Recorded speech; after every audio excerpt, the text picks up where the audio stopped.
semuanya, selamat datang di video ini. Pada kesempatan kali ini, saya akan membahas salah satu materi sejarah yang sangat penting, yaitu proses kedatangan bangsa-bangsa Eropa ke Indonesia, beserta dampak kolonialismenya. Melalui video ini, saya berharap kita dapat melihat kembali bagaimana peristiwa masa lalu membentuk identitas dan perjalanan bangsa kita hingga saat ini.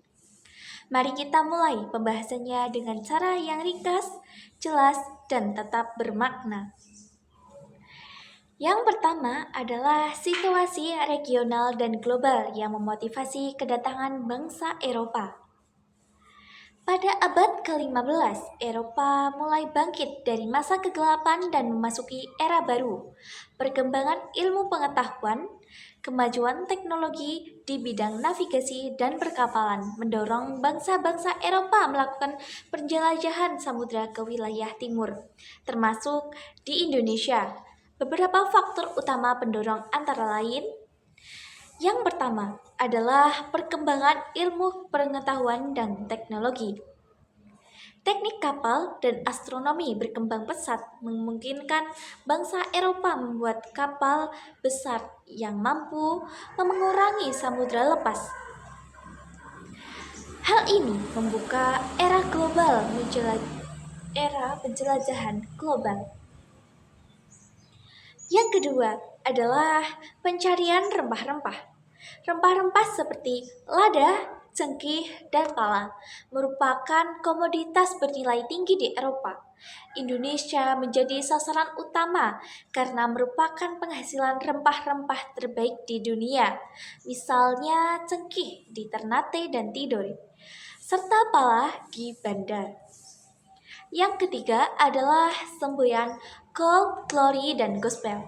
Semboyan ini merangkum 3 motivasi besar. Yang pertama, gold, mencari kekayaan.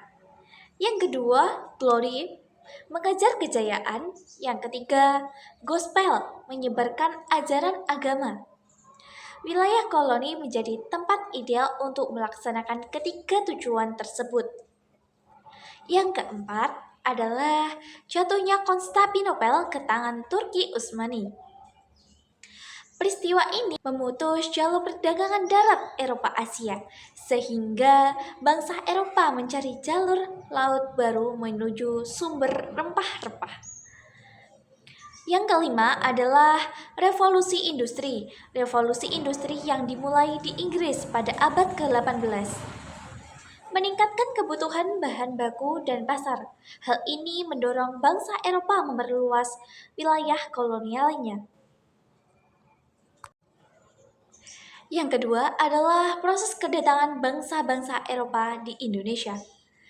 Yang pertama, bangsa Portugis.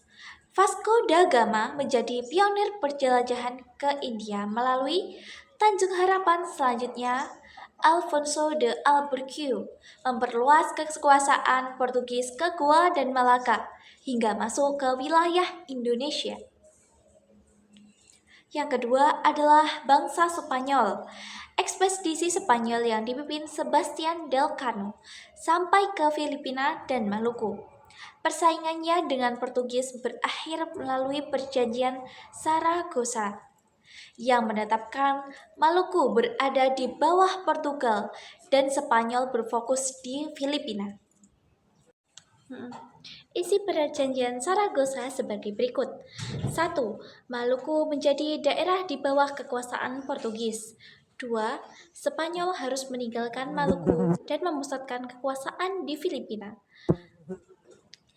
Yang ketiga adalah bangsa Inggris, dipimpin oleh Francis Drake. Inggris tiba di Ternate pada tahun 1579. Mereka membeli rempah-rempah dalam jumlah besar, menandai awal keterlibatan Inggris di Nusantara. Yang keempat, bangsa Belanda. Keberhasilan bangsa Spanyol dan Portugis dalam melakukan penjelajahan samudera memotivasi bangsa Belanda untuk turut dalam kegiatan penjelajahan. Belanda meniru rute dari strategi Portugis dalam melakukan ekspedisi ke dunia timur. Tindakan Belanda tersebut tidak lepas dari keberadaan orang-orang Belanda yang bekerja di kapal Portugis. Orang Belanda pertama yang mencoba melakukan penjelajahan samudra adalah William Barents. Yang ketiga adalah kolonialisme bangsa Eropa di Indonesia. Yang pertama adalah masa VOC. Masa kekuasaan VOC. Hak otoriter yang dimiliki VOC adalah 1. Hak mencetak uang. Kedua, hak memiliki angkatan perang. Yang ketiga, hak memerintah daerah yang diduduki. 4. Hak melakukan perjanjian dengan raja-raja. Yang kelima, hak melakukan monopoli perdagangan rempah-rempah. Adapun kebijakan penerapan VOC di Kepulauan Maluku. 1. Hongi Tengten. Pelayaran Hongi, yaitu pelayaran pantai yang dilengkapi dengan angkatan perang untuk mengawasi para pedagang Maluku agar tidak menjual rempah-rempah kepada pedagang lain, dan jika melanggar akan mendapatkan hukuman berat. Yang kedua, ekstirpasi, yaitu menebang tanaman rempah-rempah penduduk agar produksi rempah-rempah tidak berlebihan. Yang ketiga, kontinganten, yaitu kewajiban rakyat membayar pajak hasil bumi. Yang kedua adalah pemerintahan Republik Bataaf. Stendels membangun jalan raya Pos Anyar Panuruk Anyar sampai ke Panarukan, menerapkan sistem pemerintahan modern. Yang kedua, pemerintahan Jasens kalah dari Inggris dan mendatangi kapitulasi Tuntang tahun 1811. Yang ketiga, pemerintahan Inggris. Raffles menerapkan kebijakan seperti penghapusan kerja rodi, pembagian keresidenan, dan sistem sewa tanah, atau yang disebut lender. Yang keempat adalah pemerintahan kolonial Belanda. Kebijakan pentingnya meliputi 1. Pemerintahan Van der Capellen yang gagal mengelola ekonomi. Yang kedua adalah sistem tanam paksa Kulturstelsel oleh Van den Bosch yang sangat memberatkan rakyat. Perlawanan bangsa Indonesia terhadap kolonialisme.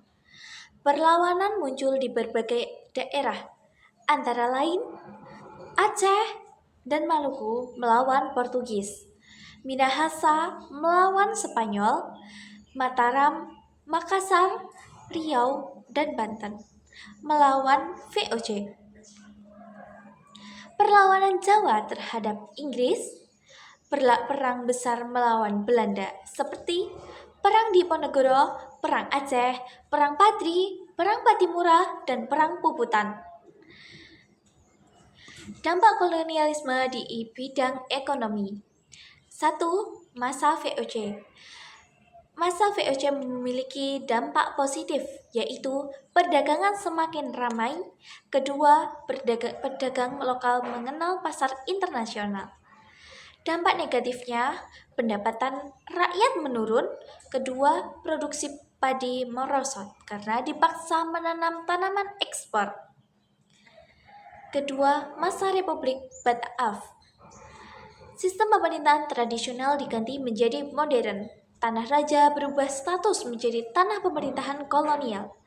Pembangunan jalan raya pos menimbulkan penderitaan akibat kerja paksa besar-besaran. Demikian pembahasan mengenai kedatangan bangsa-bangsa Eropa ke Indonesia, proses kolonialisme hingga dampaknya bagi masyarakat. Semoga materi ini membantu kita memahami sejarah bukan hanya tentang masa lalu, tetapi juga tentang bagaimana kita belajar, berkembang, dan memperkuat jati diri bangsa. Terima kasih telah menonton. Sampai jumpa di video berikutnya.